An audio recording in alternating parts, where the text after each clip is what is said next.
My dinner still isn't ready. If you're not going to take care of the housework, we're getting a divorce. I wonder who he thinks makes it possible for him to have meals. Fine, if that's how you feel, maybe we should get a divorce. What? I've had enough of this marriage and want to leave this house. Can you help me? Why should I? We're no longer connected, right? I'm Karen, a 34-year-old office worker. It's been a year since I married Shane. While many enjoy the bliss of newlywed life, my experience has been far from that. Honestly, our relationship has been strained. The root of the issue lies in his behavior.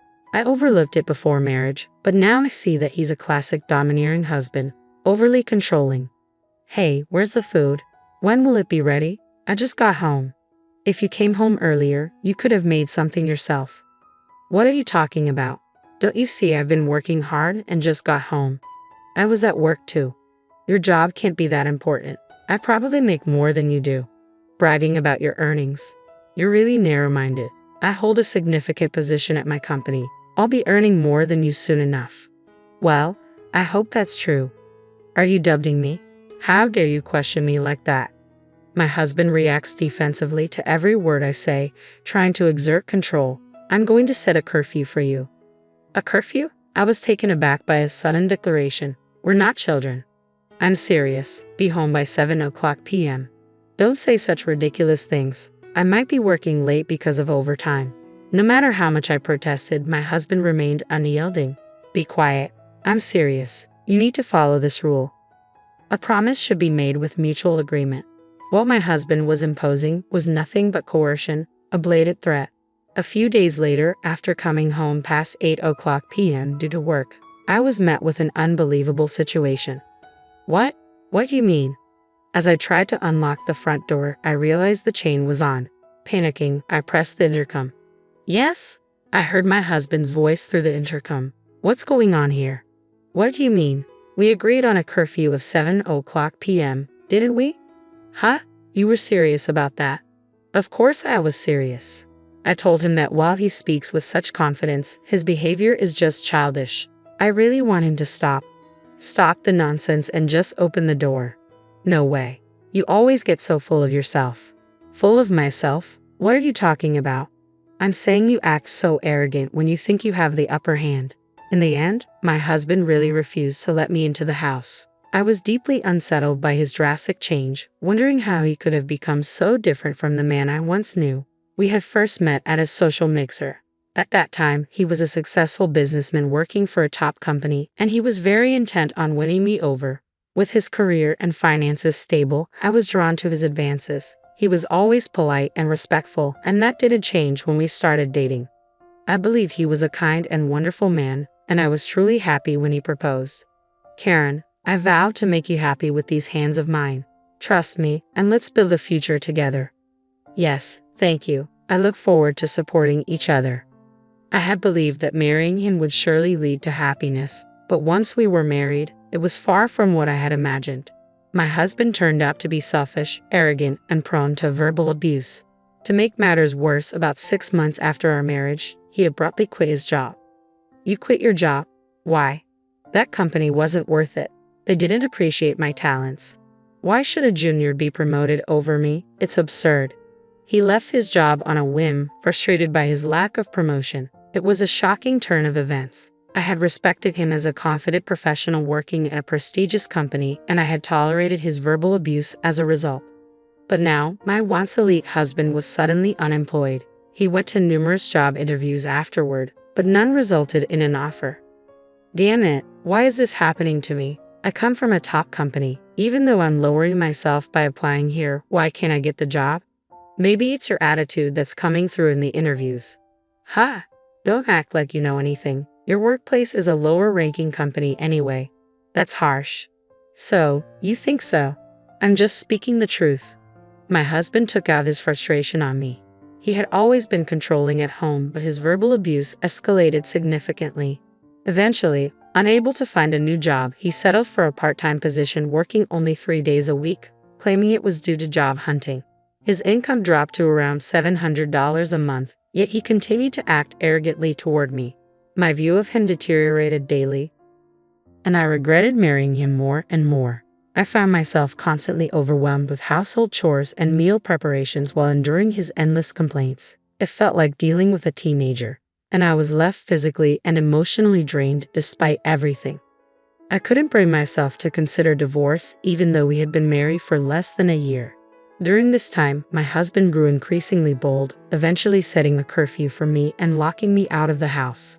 I wondered why I had to endure such treatment. After coming home exhausted from work and even doing the grocery shopping, he locked me out for missing the curfew. I was completely bewildered. Normally, I would consider returning to my parents' home, but since they had passed away, I didn't know where to turn. Desperate for help, I decided to call my best friend, Mika. "Hello, Mika, can I come over now?" "What's going on? Did something happen?" "My husband won't let me into the house." "What?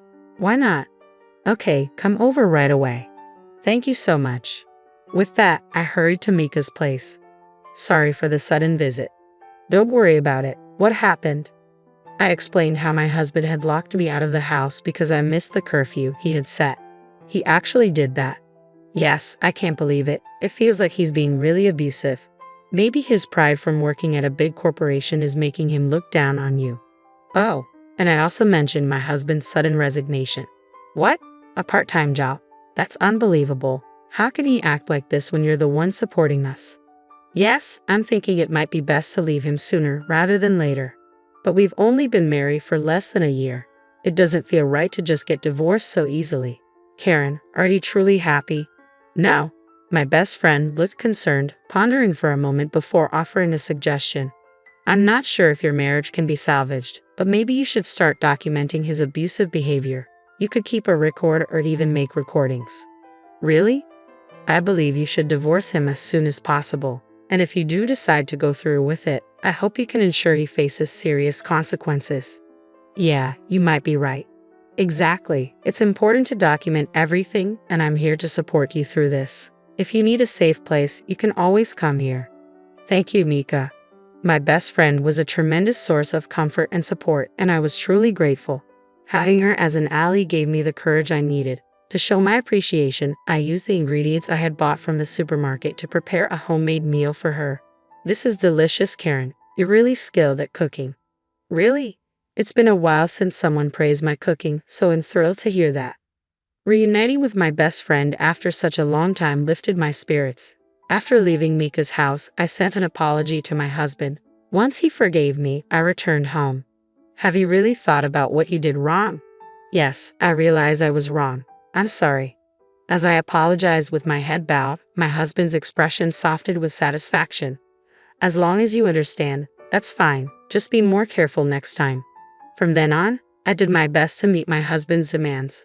Despite my efforts, he often resorted to insults when he was in a bad mood. His words were belittling and dismissive, and each time they cut deep. I began recording these incidents, gathering evidence for when I reached my breaking point. My husband remained unemployed, only working part-time. It seemed he wasn't even trying to find a new job, as if he had given up. I was managing to support both of us with my income and handled all the household chores.